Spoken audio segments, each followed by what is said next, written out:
वक्त और सबसे बड़ी खबर यह है, क्या सर तन से जुदा का नारा देने वाले मौलाना का एनकाउंटर हो गया है। यह है मौलाना साद रिजवी, पाकिस्तान के मौलाना जिन्होंने सर तन से जुदा का नारा दिया और उसके बाद पूरी दुनिया में, खासतौर से भारत में नारा आपने सुना, सर तन से जुदा। क्या मुनीर की सेना ने इन्हें गोली मार दी है? यह इसलिए कहा जा रहा है, तस्वीर में आपको दिखाऊं।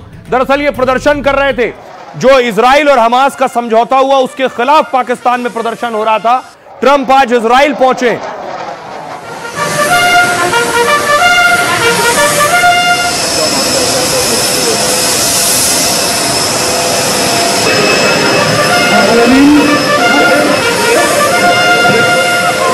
ये तस्वीर आप देख रहे हैं, डोनाल्ड ट्रंप नेतन्याहू से मिले और इजराइल हमास के बीच जो अमेरिका और इजराइल ने समझौता किया है, उस समझौते के खिलाफ पाकिस्तान में प्रदर्शन हो रहा था। मौलाना साद रिजवी इसी समझौते के खिलाफ प्रदर्शन कर रहे थे। पाकिस्तान में कहां इस वक्त हालत सबसे ज्यादा खराब है? सबसे ज्यादा स्थिति जिन शहरों में खराब है वो लाहौर, जहां आग और गोली एक साथ नजर आ रही है। मुरीद के, जो खुद हाफिज सईद का ठिकाना भी मुरीदके में था, मीरपुर जो पाकिस्तान अधिकृत कश्मीर का हिस्सा है, और कराची, इन 4 जगहों पर स्थिति बहुत खराब है। लेकिन यह स्थिति खराब हुई कैसे? क्यों मुनीर जनरल डायर बन गया और लोगों पर गोलियां बरसाने लगा? इसने हालत सबसे ज्यादा खराब कर दी और साद रिजवी पर भी गोलियां चलाई गई। लाहौर से कराची और मुरीदके तक भारी बवाल हो रहा है। पाक फौज और पुलिस पर हमला और नारेबाजी होने लगी और इसके पीछे है पाकिस्तान में मौलाना साद रिजवी पर हमला। खबर फैली कि मौलाना साद रिजवी को पाक फौज की गोली लगी और सर तन से जुदा का नारा देने वाले मौलाना की मौत हो गई। तो पाकिस्तान में लाखों लोग बेकाबू हो गए, हंगामा करने लगे। खबर है कि 7 के लड़ाकों ने 48 पुलिस वालों को ढेर कर दिया है मार मार के। एक दावा यह भी है कि मौलाना साद को 3 गोलियां लगी और उन्हें गंभीर हालत में अस्पताल में भर्ती कराया गया। साद अभी बेसुध हैं, उनकी सर्जरी की तैयारी हो रही है। साद और उनके समर्थकों पर गोलीबारी से मुनीर घिर गए हैं। पूरे पाकिस्तान में अब लोग मुनीर को कोस रहे हैं, कह रहे हैं मुनीर के हाथ अपने लोगों के खून से सन गए। मुनीर के इशारे पर पाकिस्तान में फौज ने कत्लेआम मचा दिया। तहरीक लब्बैक यानी टीएलपी के जो कार्यकर्ता प्रदर्शन कर रहे थे, उन्हें मुनीर की सेना ने गोलियों से भून डाला और सड़क पर मर्डर कर दिया। टीएलपी का दावा है कि मुरीदके में मुनीर के इशारे पर यह बड़ा नरसंहार हुआ। महज 3 घंटे में पाक पुलिस और रेंजर्स ने 250 से ज्यादा की जान ले ली। नरसंहार में 1900 से ज्यादा निहत्थे लोग गोली लगने से घायल हुए। प्रदर्शनकारियों से लेकर सैनिक भी मुनीर को कोस रहे हैं और कायर कह रहे हैं, क्योंकि मुनीर ने 1 महीने में निहत्तों पर तीसरी बार गोलीबारी कराई है। 2 दिन पहले लाहौर में भी टीएलपी के प्रदर्शन में मुनीर आर्मी ने कत्लेआम किया था और इस्लामाबाद के लिए मार्च कर रहे 15 लोगों को मौत के घाट उतार दिया था। आरोप है कि 1 महीने में मुनीर ने 300 लोगों का कत्ल करवा दिया है। लेकिन यह सारा प्रदर्शन, और इस प्रदर्शन को लीड कर रहे थे खादिम रिजवी के बेटे साद रिजवी। यह है दोनों की तस्वीरें। कहा जा रहा है खादिम रिजवी की मौत पहले हो चुकी है और साद रिजवी को गोली लगी है। और अगर साद रिजवी की मौत हो गई है, जिन्होंने सर तन से जुदा का नारा दिया पिता पुत्र ने, तो हालात और खराब हो सकते हैं। ये विरोध किस बात का कर रहे थे, अगली तस्वीर में आपको दिखाऊं। ये विरोध कर रहे थे जो इजराइल और हमास के बीच समझौता हुआ बंधकों को छोड़ने का। आज बंधक छोड़े जा रहे हैं, इसी का विरोध कर रहे थे।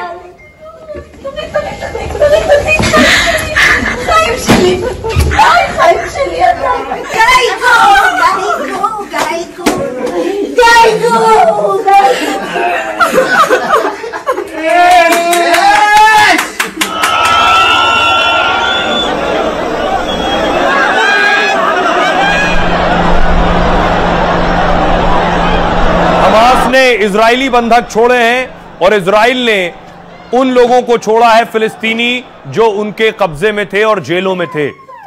लेकिन समझौते का विरोध कर रहे थे साद रिजवी। साद पाकिस्तान के गाजा शांति प्लान के समर्थन का विरोध कर रहे थे। साद अमेरिका को इजराइल का बड़ा समर्थक मानते हैं और इस्लामाबाद में अमेरिकी दूतावास के बाहर प्रदर्शन करने पर अड़े थे कि वहां तक जाऊंगा। पाकिस्तान ने प्रदर्शन को रोकने की कोशिश की तो साद ने ऐलान कर दिया कि गिरफ्तारी, गोलियां और शेल कोई मसला नहीं, शहादत हमारी तकदीर है। पाकिस्तान में 4 दिन से जो हंगामा और मार्च चल रहा है, शाहबाज मुनीर के खिलाफ, इसकी अगुवाई खुद साद ने की। साद हुसैन रिजवी पाकिस्तान के कट्टरपंथी इस्लामी नेता हैं। तहरीके लब्बैक पाकिस्तान यानी टीएलपी के मुखिया हैं। इस संगठन को इनके पिता खादिम हुसैन रिजवी ने खड़ा किया।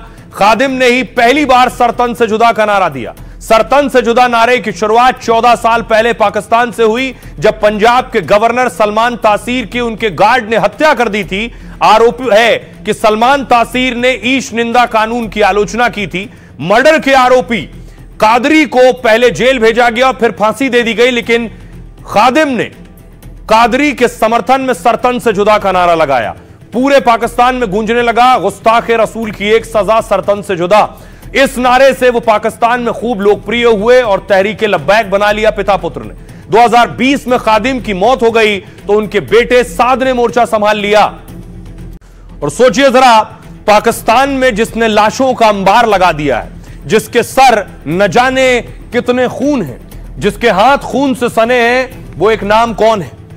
असीम मुनीर का ही नाम चारों तरफ गूंज रहा है कि चाहे वो बलूचिस्तान हो, चाहे वो पंजाब हो, चाहे वो लाहौर हो, चाहे वो मुरीदके हो, या वो पीओके हो, या सिंध हो, या अफगानिस्तान हो, सिर्फ और सिर्फ मुनीर पर आरोप लग रहे हैं कि मुनीर हर जगह लाशें बिछा रहा है। देखिए, सबसे पहले पंजाब की बात करिए। पूरे पाकिस्तान में इस समय गृहयुद्ध के हालात तेजी से बने हुए हैं। पीओके से पंजाब और बलूचिस्तान तक विरोध फूट पड़ा है और विरोध को दबाने की जिम्मेदारी असीम मुनीर ने ली है।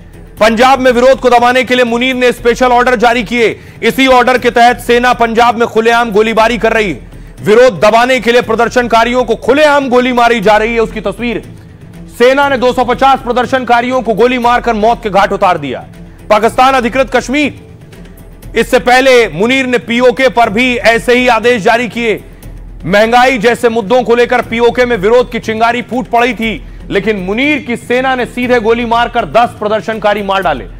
खैबर पख्तूनख्वा पश्तून इलाका जो कि अफगानिस्तान समर्थक है, यहां के लोग भी पाक का विरोध करते हैं और आजादी मांगते हैं, और इसी मांग को लेकर कई विद्रोही संगठन भी सक्रिय हो गए। इन्हीं विद्रोही गुटों के सफाई के नाम पर सेना ने यहां नरसंहार किया है। कुछ दिन पहले पाकिस्तानी सेना ने JF-17 से यहां मिसाइल गिराई थी।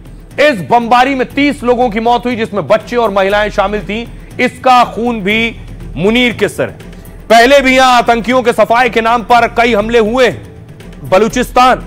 बलूचिस्तान में पाकिस्तान से आजादी की जंग चल रही है। हजारों लोग इसी मांग को लेकर प्रदर्शन कर रहे हैं और कुछ लोगों ने बंदूकें तक उठा ली हैं। इनमें बलूच आर्मी शामिल है। इन्हीं संगठनों के खात्मे के नाम पर पाक सेना यहां नरसंहार कर रही है। 2025 में अब तक 121 से ज्यादा लोगों की यहां हत्या हो चुकी है। 785 विरोध करने वाले बलूच गायब हो गए हैं, उनका अब तक कोई पता नहीं। यह दावा बलूचिस्तान पर मानवाधिकार की रिपोर्ट में किया गया है। यह है असीम मुनीर का सच। आइए अब आपको सुनवाऊं, सुनिए जरा। जम्मू कश्मीर के एक्स डीजीपी एसपी वैद्य साहब बता रहे हैं कि असली विलेन और असली जनरल डायर मुनीर है। ये आपकी पॉलिसी है मिस्टर आसिम मुनीर, शहबाज शरीफ। आप अपने लोगों के खिलाफ जाते हो। अंदरूनी हालात कितने बिगड़ चुके हैं। आप बलोचिस्तान की बात करिए, लोग और आपके खिलाफ रिवोल्ट कर रहे हैं। केपीके में वही हालत है, जिन पर आप इनोसेंट लोगों पर एयरफोर्स यूज करके बम मारते हो। आप पीओके की बात कर लीजिए, जिसको आप आजाद कश्मीर, सो कॉल्ड आजाद कश्मीर बोलते हो। कोई हकूक किसी को नहीं है। कोई रात को गायब हो जाता है। पिछले 10-15 दिन किस तरह से लोग आपके खिलाफ रिवोल्ट कर रहे थे। आपकी सिंध में क्या हालत है।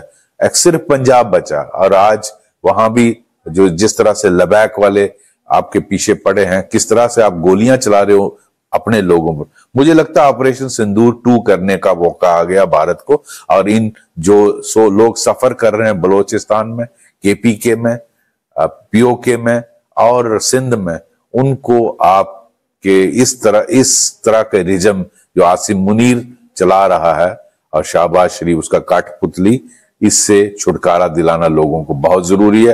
फिर ट्रंप सामने आ गए। उन्हें लग रहा है अफगानिस्तान और पाकिस्तान फिर जंग में शामिल हो सकते हैं और बड़ी जंग हो सकती है। वो जंग रुकवाने की बात ट्रंप कर रहे हैं। इधर पाकिस्तान में कई तरह से आग लगी हुई है और उधर शाहबाज पाकिस्तान छोड़कर जा रहे हैं। मिस्र में गाजा युद्ध विराम पर हस्ताक्षर होने वाला है।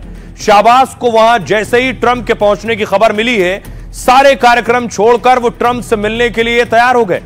और शाहबाज को उम्मीद यह है कि अफगान हमलों से ट्रंप उन्हें बचाएंगे।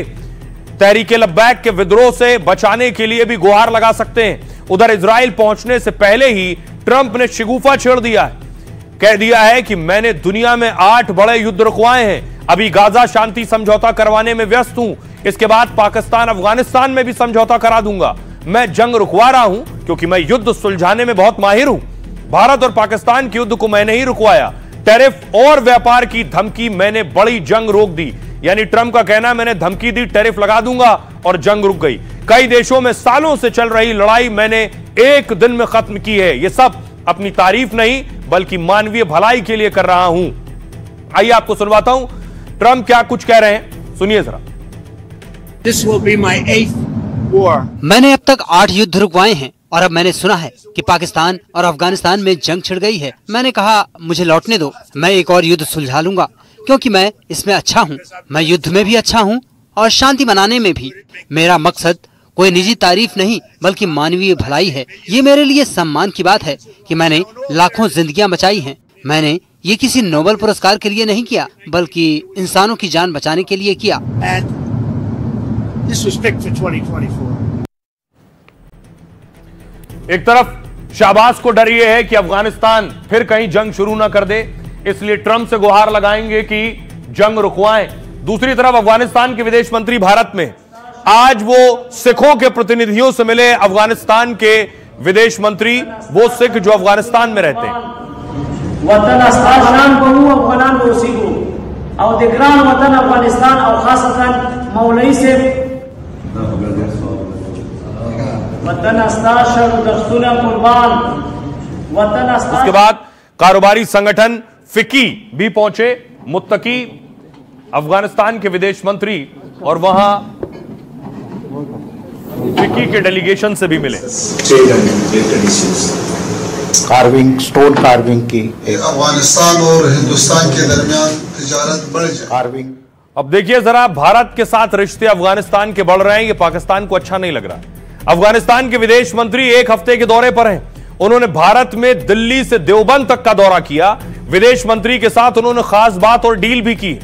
आमिर मुत्तकी ने प्रधानमंत्री मोदी की जमकर तारीफ की, कहा भारत हमारे विकास के कामों में भरपूर मदद कर रहा है।